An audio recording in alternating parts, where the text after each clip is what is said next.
My Western Conference predictions: OKC Thunder, Minnesota Timberwolves, Dallas Mavericks, Denver Nuggets, Grizzlies, Phoenix Suns. With the additions of Alex Caruso and Isaiah Hartenstein, OKC's young core stays together to still being the favorite to come out of the Western Conference. And with Shea right now already having MVP favorites, I see OKC being better than they were last season. The Wolves this offseason didn't have many major upgrades or downgrades, and Anthony Edwards is only going to get better from here. I see him securing the second seed in the Western Conference. The Dallas Mavericks went to the NBA Finals this past season, and as amazing as they were in getting Klay Thompson to join the team is still filled with potential injury risk. I put them at the third seed, no higher, simply because of that. But Luka will still be in MVP conversations, but the chances of Kyrie sitting is highly likely. The Denver Nuggets are at 4 for my prediction because of the losses that the Denver Nuggets had this offseason. They've lost Kentavious Caldwell-Pope and Reggie Jackson, and they've got in return Russell Westbrook to keep them decently steady in the Western Conference. Of course, having Nikola Jokic, the best player in the world on the team,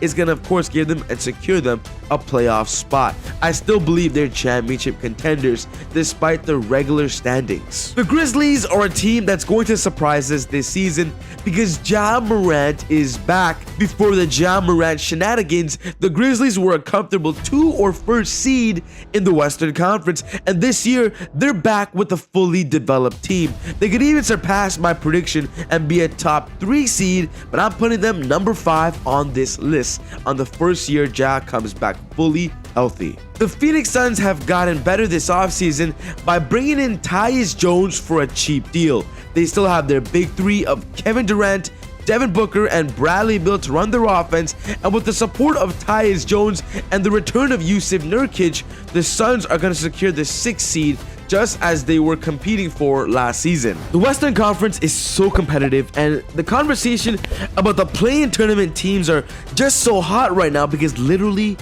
anyone can make it. My bold prediction for the playoff race in the Western Conference is it's going to be a tight battle, literally within games. But before going deeper, what is going on, guys? Welcome to Easy Buckets. My name is Soom, and I'm just glad that you're here. Hit that subscribe button. We're posting 3 videos per week.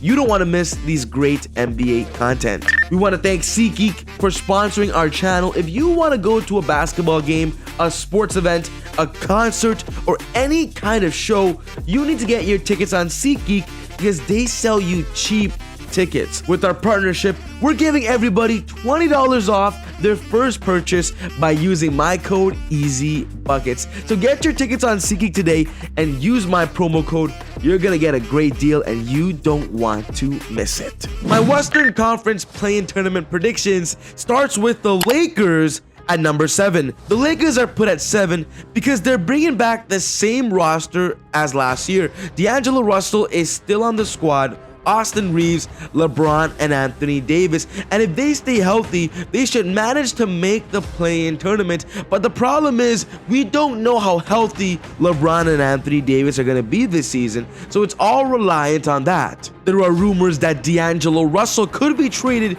and there's a possibility that a D'Angelo Russell trade during the NBA trade deadline could blossom them into a higher seed, but for now I'm playing it safe, putting them at number 7. At number 8, I'm putting the newly revamped New Orleans Pelicans at that spot. The Pelicans this summer got rid of Jonas Valanciunas, their starting center, and in exchange got DeJounte Murray. That's going to be a huge upgrade to their starting lineup of DeJounte Murray, CJ McCollum, Brandon Ingram, and Zion Williamson. But the biggest question about the Pelicans right now is their size. They don't have Jonas Valanciunas. They don't have Larry Nance Jr. So how are they going to compete with the bigs in the Western Conference? I'm putting them at the number 8 spot. At number 9, I'm putting the Sacramento Kings at that spot with the addition of DeMar DeRozan. I believe the DeRozan addition makes the Kings better, but not significantly better. They're staying put usually at the same standing level as they were last season, simply because their limited of floor spacing is going to limit their offense. At number 10, I am putting the San Antonio Spurs at the 10th spot for my surprise pick. I believe with the rise of Victor Wembanyama, the Spurs are going to develop him into a superstar this year, and he can get great contributions to winning many awards. But with the additions of Chris Paul and Harrison Barnes, the Spurs are going to have some veteran leadership to lead this young team. The sad prediction for me is putting the Warriors at number 11. And this hurts to hear simply because the Warriors didn't make major moves this offseason. They lost Klay Thompson and they lost Chris Paul. And even though they got Buddy Hield and Kyle Anderson, I don't believe this pushes the team to a comfortable play-in tournament spot, and Stephen Curry is going to need a lot of help this season if they want to make the playoffs. The Clippers losing Paul George hurts a lot, and I'm putting them below the play-in tournament picture simply because of the injury-prone Kawhi Leonard and James Harden picture. I'm putting the Rockets, the Jazz, and the Trailblazers also in that conversation. We're moving on to the Eastern Conference. The Eastern Conference isn't as competitive as the West, but the top teams in the East have gotten a lot better. My predictions for the Eastern Conference: Philadelphia 76ers, the Boston Celtics, the New York Knicks, the Milwaukee Bucks, the Orlando Magic, and the Cleveland Cavaliers as the top 6 seed in the East. I'm giving Philly the number 1 spot with the addition of Paul George. I believe with the most improved player of Tyrese Maxey on the rise, with the veteran leadership of Paul George, and the MVP dominance of Joel Embiid, this team is ready and is perfect. The 76ers are ready to take over the Eastern Conference if they stay healthy. The Boston Celtics are the NBA champions, and they are projected to still win and repeat next season, but I don't think they're going to have a monstrous regular season run as they did last season. They're going to rest a little bit more and get ready for the playoffs, so I'm putting them as the 2nd seed. The Knicks are in the conversation, and their roster is fully complete. With the addition of Mikal Bridges, the Knicks are ready to literally challenge the championship in the Eastern Conference, and I believe this season they're going to make a lot of noise. The Milwaukee Bucks at number 4 is an easy one.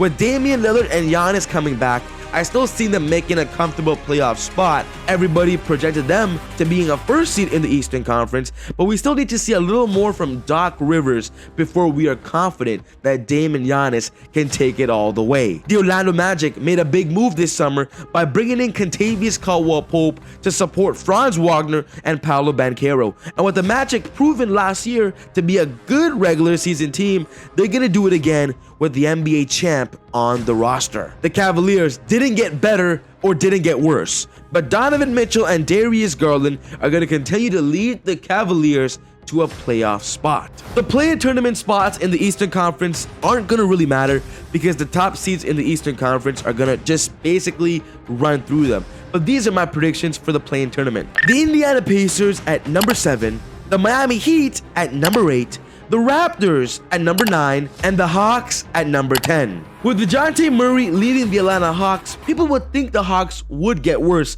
but I believe completely building around Trae Young needs to be the focus on the Atlanta Hawks' future, and I actually believe that Jalen Johnson this year is going to have a breakout season. He's going to be in conversations for the most improved player. The rest of the teams in the Eastern Conference are just no good and no need to really be talked about because they're just in a complete rebuild mode. The Charlotte Hornets at 11, the Brooklyn Nets at number 12, the Bulls at 13, the Wizards at 14, and the Detroit Pistons at 15. My predictions have been set, and I'm putting these out there as a way too early predictions because we kind of know the rosters going into this season. A big conversation is the MVP award for the 2025 season, and I'm going to be making a video focused on the awards for next season, my predictions, and y'all gotta stay tuned for that.